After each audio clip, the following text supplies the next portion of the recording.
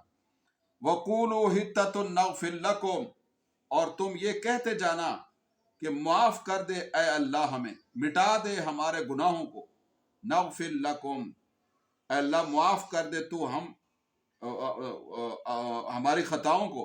نغفر لکم، ہم معاف کر دیں گے خطایاکم، تمہارے گناہوں کو اگر تم کہو گے یہ. وَسَنَزِيدُ الْمُحْسِنِينَ، اور نیکی کرنے والوں کو ہم مزید بھی زیادہ دیں گے. اس آیت مبارکہ میں جس بستی میں انہیں داخل ہونے کا حکم دیا گیا تھا، یہ بستی بیت المقدس ہے. بنی اسرائیل 40 سال گزرنے کے بعد جب وادی تیہ سے نکلے سرائے سینا سے، تو حضرت موسیٰ علیہ السلام اس وقت تک تو فوت ہو گئے. انہوں نے بر موقع تو حکم کی اتباع نہیں کی، جہاد نہیں کیا، تو وادی میں 40 سال رہے. لیکن پھر حضرت یوشع بن نون حضرت موسیٰ علیہ السلام کے خلیفہ مقرر ہوئے. حضرت ہارون بھی فوت ہو گئے. انہی کے ہاتھ پر بیت المقدس فتح ہوا، اور پرانی جو نسل تھی فرعون کے زمانے کی وہ بھی ختم ہوئی. نوجوان نسل آئی، نئے جذبے پیدا ہوئے، آزادی کی انہوں نے جنگ لڑی اور اپنا سابقہ وطن جو ہے وہ اقوام ظالم قوم سے حاصل کیا. تو بہرحال یہ ہوتا ہے کہ بعض اوقات اگر آزادی کی نعمت کی قدر کسی شخص کو معلوم نہ ہو تو وہ آزادی کی جنگ بھی نہیں لڑتا. آزادی کی جنگ وہ لڑتا ہے کہ جس کو آزادی کی قدر معلوم ہوتی. یہاں برے صغیر میں بہت سے خطوں کو، علاقوں کو، من حیث المجموع پورے برے صغیر کو انگریزوں نے غلام بنایا. بعض لوگوں نے اس غلامی کو مانا ہے. انگریزوں کے کاسا لیس ہو گئے، ان کے وفادار ہو گئے، ان کو جگیریں ملی ہیں، آج تک وہ مسلط ہیں ہمارے اوپر. بعض لوگوں نے اس وقت بھی نہیں مانا انگریزوں کی غلامی کو، جدوجہد کی، آزادی کی، ان کو یہاں سے نکلنا پڑا. تو جن لوگوں نے مانا ان کی نسلیں آج بھی غلام ہیں، اور جنہوں نے نہیں مانا ان کی نسلیں آج بھی آزاد ہیں. آزاد ہیں نہیں ہیں یہ الگ بات ہے، لیکن انہوں نے غلامی کو مانا نہیں. غلام ہونا اور چیز ہے، غلامی کو ماننا نہ ماننا یہ اور چیز. تو آزادی وہ حاصل کرتے ہیں جو غلامی کو نہیں مانتے. جو غلامی کو مان لیتے انہوں نے کیا آزادی کی. تو اس پہلے طبقے نے چونکہ غلامی سے وہ متاثر تھے اور قریب تھے، تو اپنے لیے آزادی کی جد و جہد کو مشکل سمجھا اور اس وادی میں مفت کا کھاتے پیتے رہے. لیکن حضرت موسیٰ علیہ السلام کے وصال اور حضرت ہارون کے وصال کے بعد یوشع بن نون کے زمانے میں نئی نسل آئی، انہیں آزادی کی قدر معلوم ہوئی، اور انہوں نے بہرحال جنگ کی، اپنا سابقہ وطن جو ہے وہ ظالم قوم سے لیا. تو اس موقع پر جب انہوں نے بیت المقدس فتح کیا، اللہ تعالیٰ نے بنی اسرائیل کو حکم دیا کہ شہر میں سجدہ شکر ادا کرتے ہوئے داخل ہونا، اور ہتتن کا لفظ کہنا. اس کا معنی ہے اے اللہ ہمارے گناہوں کو معاف فرما، اے اللہ ہمارے گناہوں کو معاف فرما. اور اس سے پہلے تم سے جتنی کوتاہیاں اور گناہ ہوئے ہیں وہ تمہیں اللہ معاف کر دیں گے، مزید انعامات بھی دیں گے. لیکن یہ تو بہرحال آپ کو پتہ ہے نافرمان قوم تھی اور تحریف کرنے والی قوم تھی، اللہ کے احکام میں رد و بدل کرنے والی قوم تھی.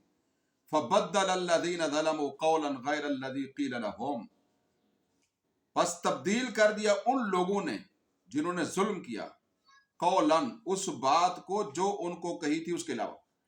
فَأَنزَلْنَا عَلَى الَّذِينَ ظَلَمُوا رِجْزًا مِّنَ السَّمَاءِ بِمَا كَانُوا يَفْسُقُونَ، چنانچہ اللہ فرماتے ہم نے ظالموں پر آسمان سے عذاب نازل کیا اس لیے کہ وہ نافرمانی کرتے تھے. اس آیت مبارکہ میں اسی بات کو بیان کیا گیا ہے کہ بنی اسرائیل کو بیت المقدس میں داخلے کے جو آداب بتلائے گئے تھے، حسب عادت انہوں نے ان میں بھی گستاخانہ رویہ اختیار کیا، تعریف کی. ہتتن کی بجائے کیا کہتے گئے؟ حبتن. حبتن کا معنی گندم، کہ ہمیں گندم ملے، یا ہنتتن کو معنی دانا. تو دونوں معنی اس کا. اب ہتتن کا معنی اور ہے اور ہنتتن کا معنی اور ہے. ہتتن کا معنی اللہ ہمارے گناہ معاف فرما، ہنتتن کا معنی گندم. تو یہ بڑا فرق ہے. اور اللہ تعالیٰ نے ان کو یہ کہا کہ تم یہ کہنا ہے اللہ ہمارے گناہ معاف فرما. لیکن یہ گندم اور غلہ کہتے گئے. اور دوسری گستاخی یہ کی کہ شہر میں اللہ نے فرمایا سجدہ شکر ادا کرتے ہوئے داخل ہونا، یہ اس کی بجائے سرین کے بل گھسیٹتے ہوئے داخل ہوئے. تو اللہ کے احکام کا گویا مذاق اڑایا، اپنے زبان سے بھی اور اپنے عمل سے بھی. ہمارے ہاں بھی آج کل یہ چیز عام ہو چکی ہے، اللہ کے احکام کا مذاق قول سے بھی اڑایا جاتا ہے اور عمل سے بھی. کتنے لوگ ہیں سوشل میڈیا پہ جو نماز کا مذاق اڑا رہے ہوتے ہیں. بھئی یہ بھی نماز کا مذاق ہی ہے، سجدہ نماز کا رکن اعظم ہے، تو یہ بھی نماز کا ہی مذاق کیا انہوں نے. اللہ تعالیٰ نے فرمایا اپنے گناہوں کی معافی مانگو، اور یہ کھلم کھلا گناہ کرنا یہ کیا ہے؟ یہ تو اللہ کے اس حکم کو چڑھانے والی بات.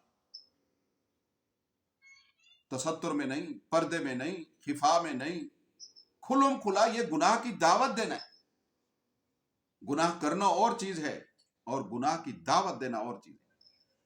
یہ گناہ کو گناہ نہ سمجھنا، کتنا گناہ کو گناہ سمجھنا، اس سے اللہ تعالیٰ توبہ کی توفیق بھی دیتے ہیں. زندگی کے کسی حصے میں انسان فکر آخرت کر لیتے، لیکن گناہ کو گناہ نہیں سمجھے گا تو پھر اس کو توبہ کی توفیق کیسے ملے؟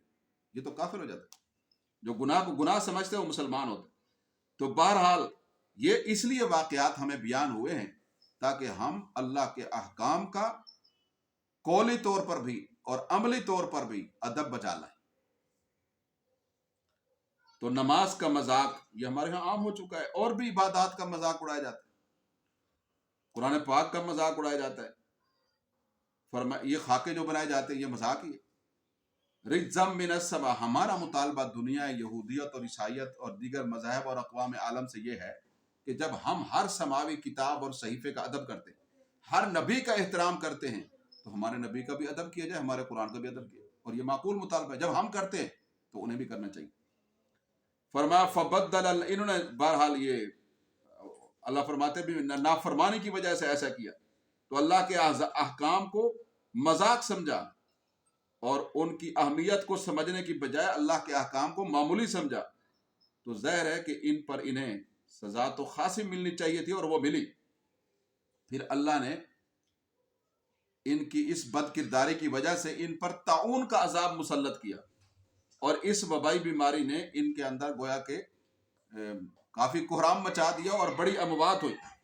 طاعون ایک وبائی بیماری ہے جو پہلی قوموں کے لیے اللہ کا عذاب بن کر امرتی، اور اس امت کے لیے اللہ تعالیٰ نے اسے رحمت اور شہادت بنا دی. اب کوئی طاعون سے مرے گا نبی علیہ السلام کی امت میں کلمہ گو مسلمان، تو بہرحال یہ شہادت کا درجہ ہے، الحاقی شہادت اور اعزازی شہادت ہے.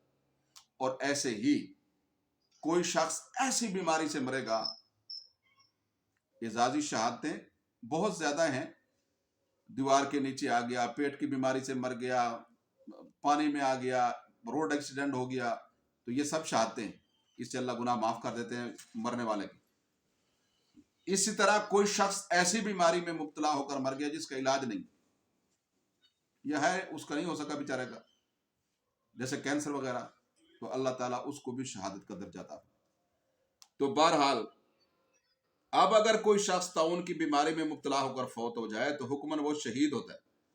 لہذا یہ بات ذہن میں رکھیں کہ جس علاقے میں یہ وبائی بیماری پھیلی ہوئی ہو، ایک تو کوئی بھی وبائی مرض پھیلا ہو وہاں انسان کو نہیں جانا چاہیے، اور جو لوگ وہاں موجود ہیں پہلے سے انہیں اس بیماری سے گھبرا کر وہاں سے کہیں اور نہیں جانا چاہیے. یہ بھی موت سے بھاگنا ہے. اور جو وہاں نہیں ہیں اور محفوظ ہیں اس بیماری سے، انہیں اس وبائی مرض والے علاقے میں نہیں جانا چاہیے. یہ انسانی جان کی حفاظت ہے. تو انسانی جان کی حفاظت کے بھی الگ احکام ہیں. فرمایا وَإِذِ اسْتَسْقَىٰ مُوسَىٰ لِقَوْمِهِ، آیت نمبر 60. اور فرمایا اس وقت کو یاد کرو کہ جب ہم نے وَإِذِ اسْتَسْقَىٰ مُوسَىٰ لِقَوْمِهِ، اس وقت کو جب یاد کرو جب موسیٰ علیہ السلام نے اپنی قوم کے لیے پانی طلب کیا. فَقُلْ نَضْرِب بِعَصَاكَ الْحَجَرَ، تو ہم نے کہا کہ پتھر پہ اپنی لاٹھی مارو. فَانْفَجَرَتْ مِنْهُ اثْنَتَ عَشَرَةَ عَيْنًا، پس پھوٹ پڑے اس پتھر سے 12 چشمے. قرآن پاک کوئی واقعات یا ناول یا قصے کہانی کی تو کتاب نہیں ہے کہ ہر واقعے کو ترتیب سے بیان کیا جائے. یہ تو عبرت کا سامان ہے، اس لیے واقعات میں ترتیب نہیں. جہاں مناسب سمجھا جس بات کی ہدایت اور رہنمائی اسی کو بیان کر دیا. تو یہ واقعہ بھی وادی تیہ کا ہے. یعنی جب یہ وادی میں سرگرداں تھے، وہاں پانی کی قلت تھی، تو موسیٰ علیہ السلام سے درخواست کی، جیسے میں نے پہلے عرض کیا، تو چشمے 12، تو 12 قبیلے تھے، تو ہر قبیلے کا الگ چشمہ۔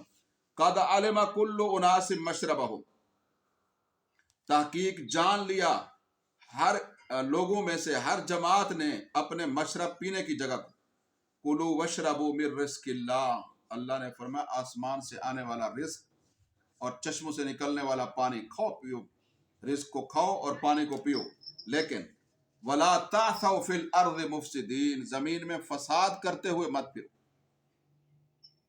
اس آیت مبارکہ میں گزشتہ مضمون کو مکمل کیا گیا ہے کہ وادی تیہ میں جب بنی اسرائیل کو پیاس نے ستایا، انہوں نے موسیٰ علیہ السلام سے شکایت کی، تو اللہ تعالیٰ سے موسیٰ علیہ السلام نے بہرحال دعا کی، 12 چشمے اللہ تعالیٰ نے ایک پتھر چٹان سے جاری کر دی۔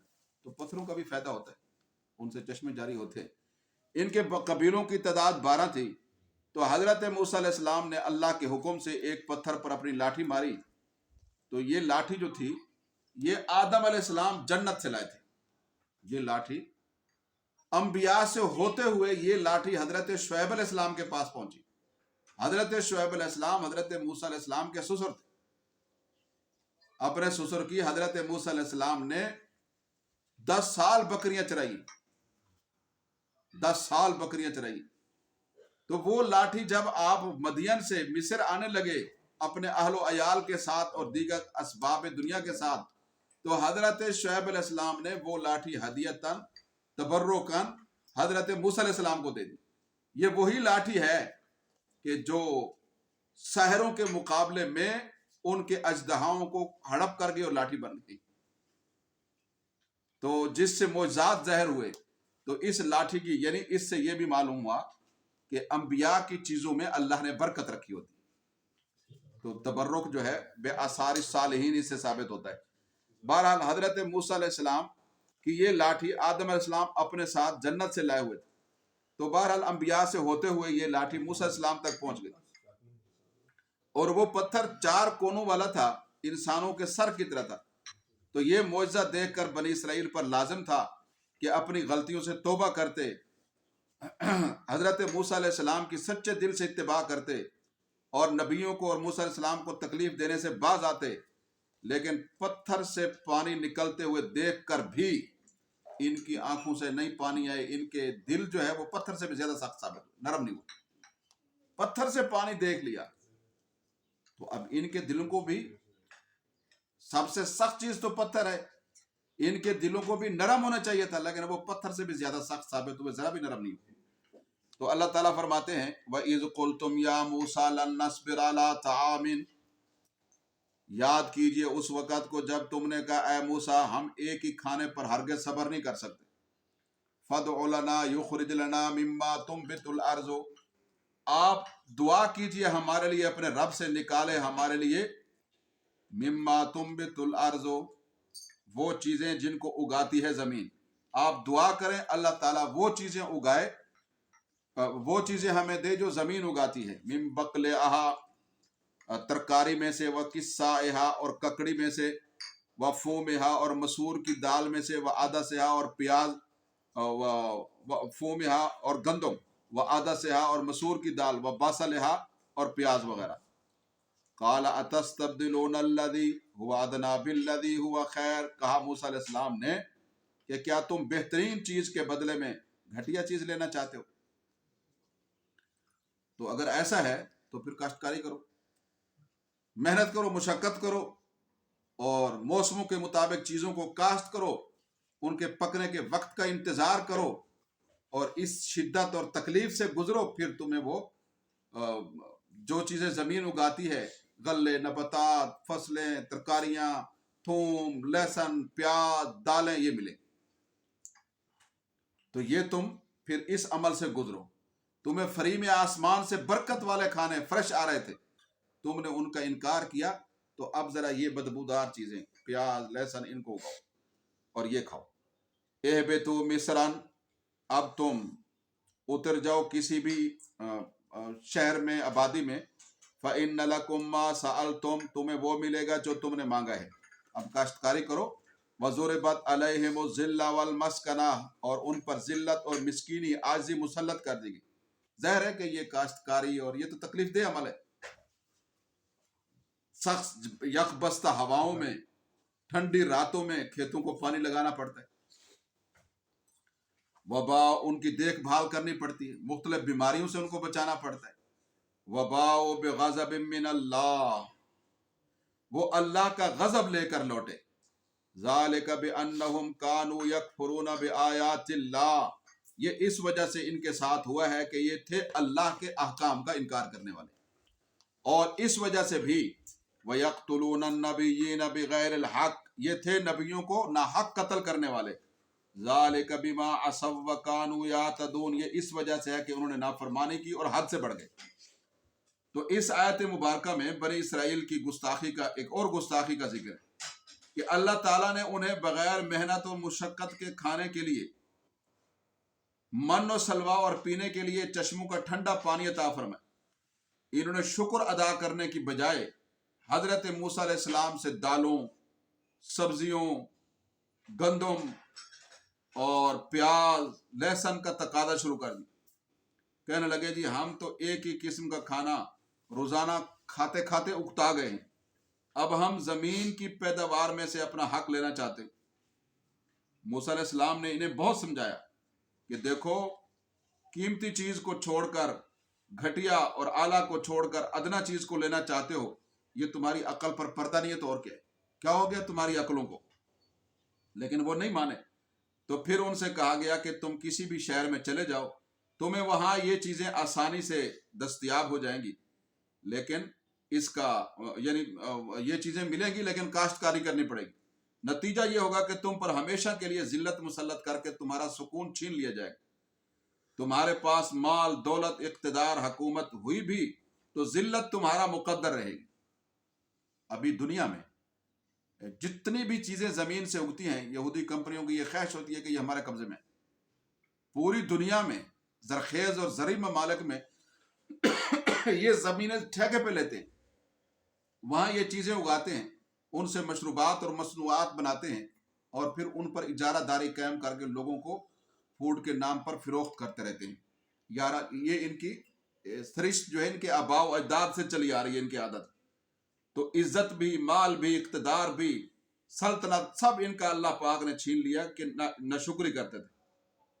اللہ اکبر۔ تو یہ ہے ذلت، قلبی بے سکونی، اللہ کی ناراضگی۔ یہ وہ اسباب تھے کہ جن کی وجہ سے یہ ان چیزوں کا شکار ہوئے، اللہ کی آیات کا انکار کرتے، انبیاء کو شہید کرتے، اللہ اور اس کے پیغمبروں کی نافرمانی کرتے، اللہ کی مقرر کردہ حدود سے تجاوز کرتے۔ ان الذين آمنوا والذين هادوا والنصارى والصابئين من آمن بالله واليوم الآخر وعمل صالحا، آیت نمبر 62۔ ان الذين آمنوا، بے شک وہ لوگ جو ایمان لائے، صحابہ کرام، والذین ہادوا، اور وہ لوگ جو یہودی ہوئے۔ ایک ہے یہودی، ایک ہے بعد میں جو یہودی ہوئے۔ جو نسلی یہودی ہیں وہ تو یعقوب علیہ السلام کی اولاد میں سے بنی اسرائیل ہیں، لیکن کچھ لوگوں کو انہی یہودیوں نے پڑھا لکھا کے یہودی بنا لیا، تو وہ اور ہیں۔ یہودیت ایک نسلی مذہب ہے، یہ ہر قوم کے لیے نہیں، لہذا یہودیوں کو یہ اختیار ہی نہیں ہے کہ وہ اپنے دین کی کسی کو دعوت دیں۔ بنی اسرائیل کے تمام مذاہب، ان کی تعلیمات ایسی تھی، صرف بنی اسرائیل کے لیے تھی۔ حضرت عیسیٰ علیہ السلام کے پاس ایک عورت آئی، اس نے کہا حضرت مجھے کوئی رہنمائی فرمائے تاکہ میں اس پر عمل پیرا ہو جاؤں۔ آپ نے فرمایا تیرا تعلق کس قوم سے؟ اس نے کہا جی حضرت میرا تعلق قبطی قوم سے۔ آپ نے فرمایا اگر تو بنی اسرائیل میں سے ہوتی تو میں پھر تمہیں دین کی تعلیم دیتا، کیونکہ میں تو بنی اسرائیل کی گم گشتہ راہ بھیڑوں کی جانب بھیجا گیا ہوں، میں تمہاری طرف بھیجا ہی نہیں گیا، اسے آپ نے کوئی تعلیم نہیں دی۔ تو لہذا لیکن مدینہ میں آ کے یہودیوں نے بہت سے اپنے تعلیمی ادارے قائم کر کے وہاں کی مقامی آبادی کو اپنی تعلیمات سے متاثر کر کے یہودی بنا لیا تھا۔ تو یہ وہ لوگ ہیں جو ہو گئے یہودی، تھے نا یہودی۔ ابھی بھی دنیا میں زیادہ تر وہ لوگ ہیں جو یہودی ہو گئے ہیں۔ یہ روس کی بعض ریاستوں کے لوگ جو ہے ان کو یہودی کر لیا گیا ہے، ورنہ نسلی یہودی تو بہت کم ہے، نہ ہونے کے برابر۔ ان الذین آمنوا والذین ہادوا، یعنی اپنے طرز عمل سے لوگ نہ یعنی جو یہودیوں والا طرز عمل اختیار کرے گا تو وہ یہودی ہو گیا. یعنی تھا تو نہیں یہودی، لیکن ان کا طرز عمل، حق کا انکار اور انبیاء کی تعلیمات کا انکار، اور اس طریقے سے ذاتی مفادات کے لیے جائز ناجائز کا استعمال، اللہ کے احکام کی تحقیر، دین سے دوری، اور حلال حرام کا امتیاز اور فرق کے بغیر مال و دولت کو جمع کرنا، تو یہ سب چیزیں ایسی ہیں کہ جو انسان کو یہودی بنا دیتی. یہودیوں والے کرتوت جس میں آئیں گے وہ یہودی ہو جائے گا. بے شک وہ لوگ جو ایمان لائے، والذین ہادو، اور جو یہودی ہو گئے، والنصارى اور عیسائی، والصابئین اور بے دین، ان طبقات میں سے جو بھی اللہ کے دین پر آ جائے گا، اللہ کی رحمت اس کو سینے سے لگا دی. فرمایا من آمن باللہ والیوم الآخر، ان میں سے جو بھی اللہ پر اور آخرت کے دن پر ایمان لائے گا، وعمل صالحا، اور اچھے کام سر انجام دے گا، فلہم اجرہم عند ربہم، تو ان کے لیے ان کا اجر ان کے رب کے پاس محفوظ ہے، موجود ہے.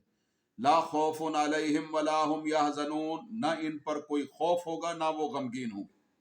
اس آیت مبارکہ میں یہ اصول طے کر دیا گیا ہے کہ انسان دنیا کے کسی رنگ اور نسل سے تعلق رکھتا ہو، کسی دین اور مذہب کا پیروکار ہو، اگر وہ اللہ پر اور آخرت کے دن پر ایمان لے آئے اور نیک اعمال سر انجام دے تو اللہ کے ہاں اس کے لیے اجر و ثواب تیار ہے.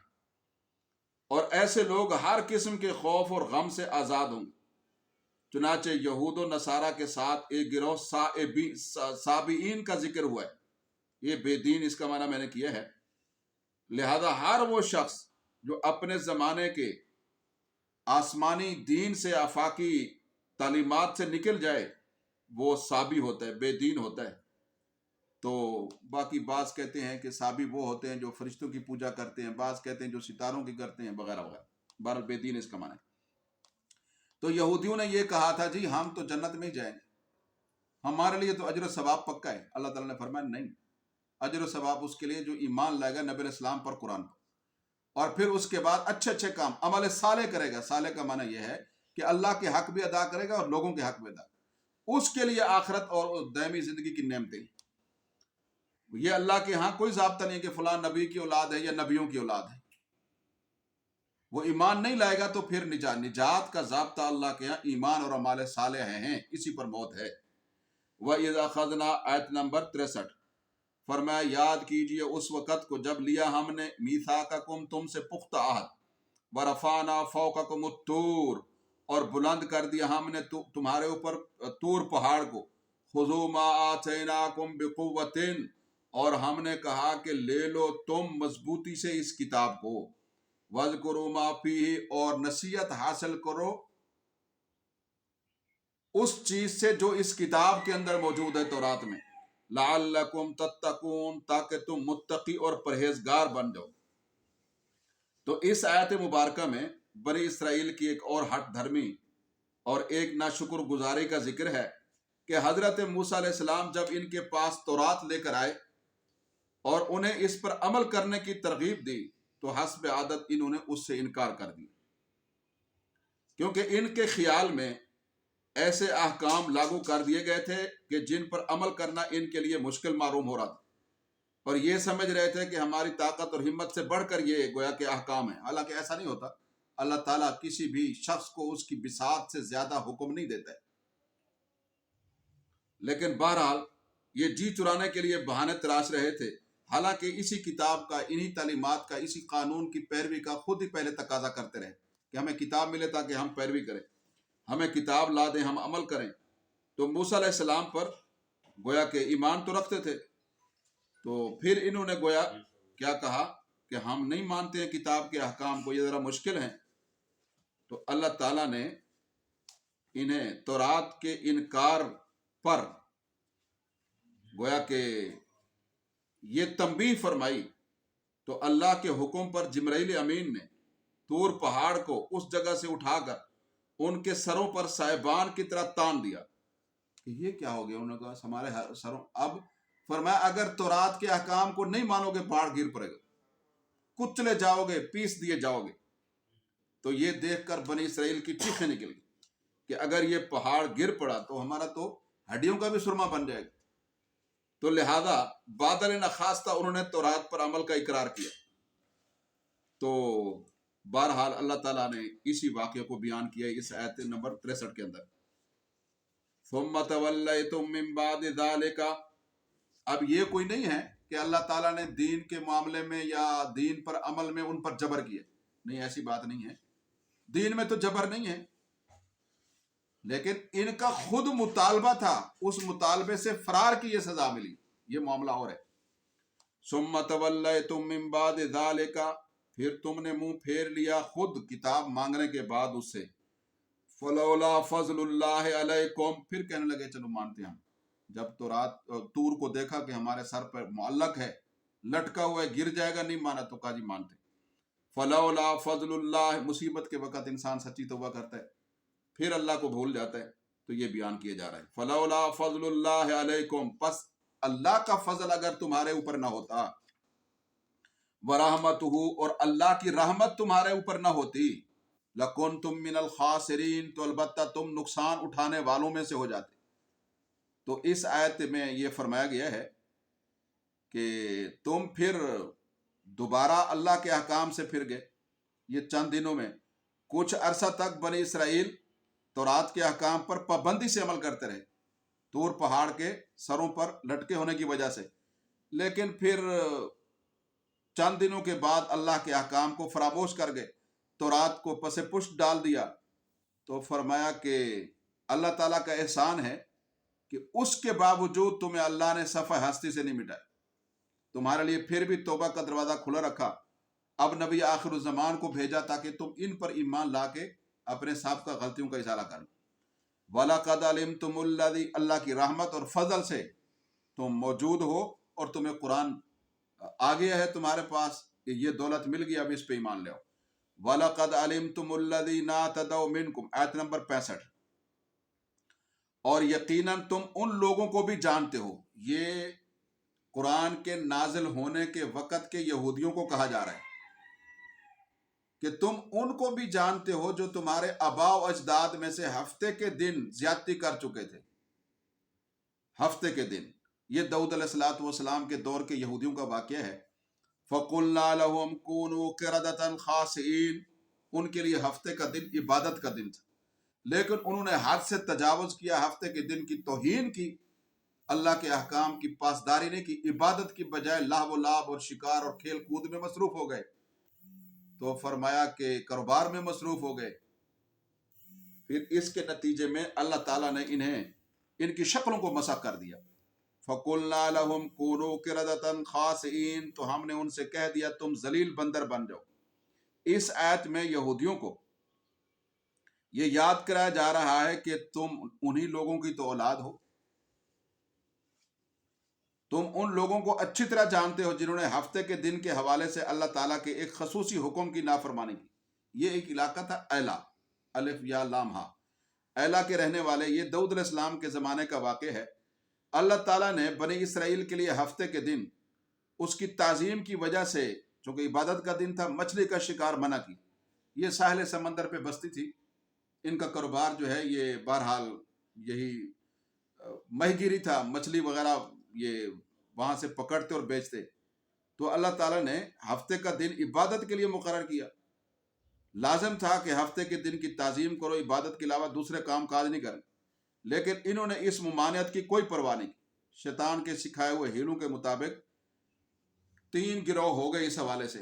ایک تو وہ کہ جو واضح واضح سمندر سے مچھلیاں شکار کر لیتے تھے، اور ایک وہ تھے کہ وہ جمعے والے دن جو ہے وہ کیا کرتے، تالابوں میں پانی چھوڑ دیتے، وہاں تالابوں کے ذریعے مچھلی جو ہے وہ آ جاتی، کاریزوں کے ذریعے، نالیوں کے ذریعے تالابوں کے اندر، اور بند کر کے پھر ہفتے کا دن چھوڑ کے یہ کیا کر لیتے، اگلے دن جو ہے وہ کیا کر لیتے، شکار کر لیتے. تو یہ بھی ایک ہیلے بہانے سے کوئی شکار کرنا تھا. اور کچھ لوگ ایسے تھے کہ جو بالکل شکار کے قریب بھی نہیں، اور ان کو روکتے بھی تھے. بعض وہ تھے جو ان کو روکتے بھی نہیں تھے. تو بہرحال جو روکتے نہیں تھے، جو ہیلے بہانے سے کرتے تھے یا واضح شکار کرتے تھے، ان کو تو اللہ نے بندر اور خنزیر بنا دیا. جو نوجوان تھے بندر بن گئے، جو بوڑھے تھے خنزیر بن گئے. تو بہرحال ان کے پڑوسیوں نے، ہمسایوں نے، رشتہ داروں نے دیکھا کہ ان کی کوئی آوازیں نہیں آ رہی، کوئی ان کی نقل و حرکت نہیں ہے، یہ گھر میں جاگے نہیں، اٹھے نہیں ہیں، وہ کھانے پینے کی، وہ کھانے بنانے کی آوازیں نہیں آ رہی کہ یہ کیا ماجرا ہے۔ وہ انہوں نے دیکھا تو یہ بندر اور خنزیر بنے ہوئے تھے۔ تو بہرحال اللہ تعالیٰ کے احکام جو ہے ان پر عمل پیرا انسان نہ ہو تو اگر اس کی شکل مسخ نہ بھی ہو، ان کی تو مسخ ہو گئی عذاب کے طور پر، نہ بھی ہو تو گویا وہ جانور جیسی سوچ رکھتا ہے۔ اگر انسان ہوتا تو وہ اللہ کے احکام کی پیروی کرتا۔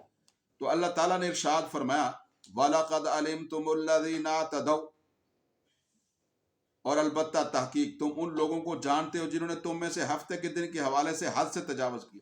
تو جس کا جو عبادت کے لیے وقت مقرر ہو اس کی بے حرمتی وہ نہ کرے، جو عبادت کی جگہ ہو اس کی بے حرمتی نہ کرے۔ تو یہ تعظیم کی چیزوں کی تعظیم کرنا یہ اللہ تعالیٰ کی گویا منشا ہے، اس کی اتباع ضروری ہے۔ فَقُلْنَا لَهُمْ كُونُوا، جمعہ ہے، رمضان ہے، یا اس طرح کے خاص دن ہیں، فَقُلْنَا لَهُمْ كُونُوا قِرَدَةً خَاسِئِينَ، تو ہم نے انہیں کہا کہ تم ذلیل بندر ہو جاؤ۔ یہ بہرحال 3 دن یہ لوگ اسی حالت پہ رہے، ایک دوسرے کو دیکھتے تھے، بڑا روتے تھے کہ ہائے ہم نے کیا کیا، ہمارے ساتھ کیا ہو گیا۔ تو 3 دن کے بعد یہ مر گئے، ختم ہو گئے، ان سے نسل نہیں چلی۔ یہ جو بندر ہیں، خنزیر ہیں، یہ مستقل نسل ہے، الگ سے ہے، ان کا ان سے کوئی تعلق نہیں۔ تو یہ بعض لوگ کہتے ہیں کہ پہلے انسان بندر تھا، پھر یہ بن گیا، یہ غلط نظریہ ہے۔ 3 دن یہ رہے، اس کے بعد ختم ہو گئے۔ فَجَعَلْنَاهَا نَكَالًا لِمَا بَيْنَ يَدَيْهَا وَمَا خَلْفَهَا، آیت نمبر 66۔ پھر ہم نے فرمایا بنا دیا انہیں نشان عبرت اگلوں پچھلوں کے لیے۔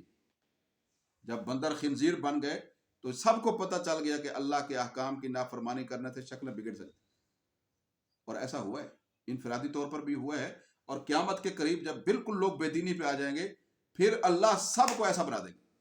یہ ہوگا قیامت کے قریب، قرب قیامت کی یہ بھی علامت ہے، شکلوں کا مسخ ہو جانا۔ وَمَوْعِظَةً لِّلْمُتَّقِينَ، اور متقیوں کے لیے اس واقعہ کو، ڈرنے والوں کے لیے نصیحت کا باعث بنایا۔ تو اللہ تعالیٰ نے اس آیت میں یہ فرمایا کہ یہ واقعہ اگلوں پچھلوں کے لیے سمان عبرت ہے، تاکہ اللہ کے احکام کا مذاق اڑانے سے لوگ اجتناب کریں، اللہ اور اس کے نبی صلی اللہ علیہ وسلم کی سیرت اور ان کے ہر حکم کو صدق کو دل سے تسلیم کریں، تاکہ وہ اس طرح کے عذاب سے بچ جائیں۔